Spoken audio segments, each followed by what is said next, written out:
Today, we're discussing a song that has been so embedded in our DNA that we think we might already know everything about it. We're reacting to Simon and Garfunkel's The Sound of Silence from the 1964 version. Now you might be thinking, I know this song. It's that really sad, pretty melody that says, "Hello darkness, my old friend." You might have heard it on the streets. You might have heard it from a movie like The Graduate. You might have heard it from memes and just be thinking, it's a beautiful, pretty melancholic song. That's true. But here's the thing, there's more to the story behind the song, the making of the song, and the actual meaning of the song. Oh my gosh! What's good, everybody? This is your girl Tamale. Thank you so much for joining me today. We're doing the reaction of Sound of Silence, the 1964 version by Simon and Garfunkel. So if you're new here and you think this is the kind of content that you might like, please don't forget to go ahead, hit that like and subscribe button so that YouTube can keep suggesting new video that I put out every week. Without further ado, let's get into this one. Hello darkness, my old friend, I've come to talk with you again, because a vision softly creeping left its seeds while I was sleeping, and the vision that was planted in my brain still remains within the sound of silence. Hello darkness, my old friend, I have come to talk to you again isn't just simple lines that Simon thought to put on the tune. He literally was sitting kind of in darkness at 21 years old. He had really nothing in his mind. He didn't write the song because he was all depressed or anything like that. He just wrote the song because he felt like he was alone in his apartment. Not lonely, just a random thought by a young 21-year-old. He later told Playboy that he did enjoy playing or making music in his bathroom at the time because he liked the echoes of us singing in the bathroom. We all know how that feels when you start going up in the bathroom. It does sound a lot better. In restless dreams I walked alone, narrow streets of cobblestone, neath the halo of a street lamp, I turned my collar to the cold and damp, when my eyes were stabbed by the flash of a neon light. It split the night and touched the sound of silence. He says, in restless dreams, I turned my collar to the cold and damp. He's literally describing dark imagery, portraying isolation and cold. And then he goes on to talk about his eyes being stabbed by the flashes coming from the neon lights on the street. So that kind of refers to what we see on the street when we're walking, like in today's day and back in the days too. It's all advertisements. Lighting coming into your darkness. This song we're referring to darkness as a soothing space, and then the light as something that kind of comes and breaks into that soothing space. So it's kind of disturbing. Think about like when you're sleeping at night and having a really nice dream and then somebody just turning the lights on. So it's kind of disturbing in that sense. Coming back to the main theme of the song, which is the Song of Silence, he has said repeatedly that the song is actually about how today's generation and the world in general, not talking about globally, but us as human beings, we're unable to communicate with each other. A lot of times we hear, but we don't listen. Generations of people having relationships without really being into those relationships. And in the naked light I saw 10,000 people, maybe more,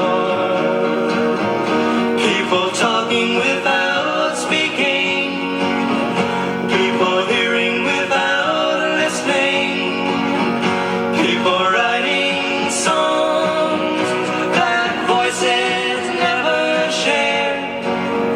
No one dared disturb the sound of silence.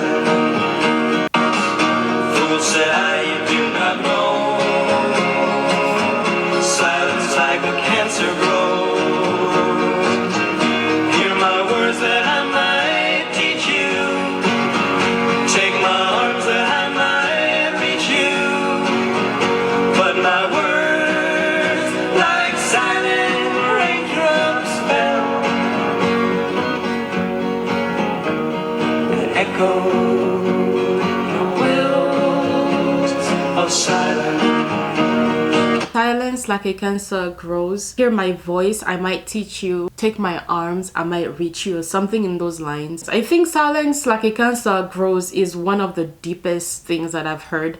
Because when you stay silent, that means that you have nothing to say, and everybody always has something to say. Like I was talking to one of my friends the other day, and we were talking about how a lot of people don't understand the importance of taking responsibility in their lives. Small things like phone addiction, social media addiction. We think it's okay, it's not that much. We try to limit our times, but that overall perspective of needing something that isn't from you, that isn't from within you, that is outside of you. So if that thing decides to go crazy, you won't know, because you would have already given a lot of yourself to that thing. And the people bow and pray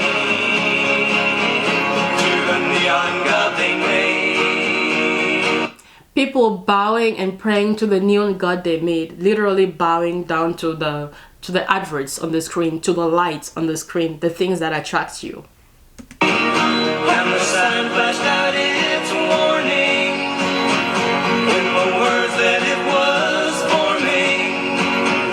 And the sign said the words of the prophets are written on the subway walls, tenement halls, whispered the sounds of silence.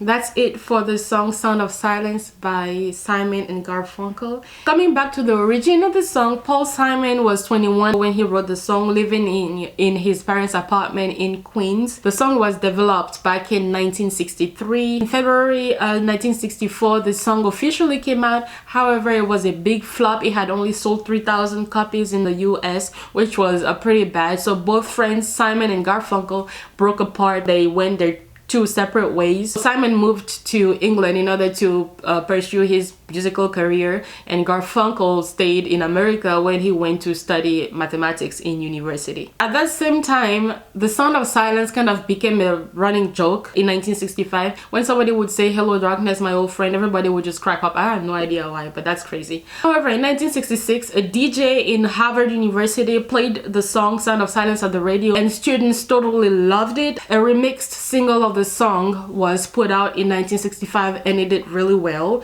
At the time, both singers were still split up. The song hit the Hot 100 in the UK, and by January 1966, the song officially became #1 on the Hot 100 Billboard, and that's how the tune became phenomenal and it went global. In 2013, the Library of Congress chose the Song of Silence for preservation in its archives, recognizing it as culturally, aesthetically, and historically important. As a sum up, and as it was told to a public by Garfunkel back in 1966, the song is basically about the inability of people to be able to communicate with each other. Whatever we see around us, or what you see around you, is mostly people not able to communicate or love each other.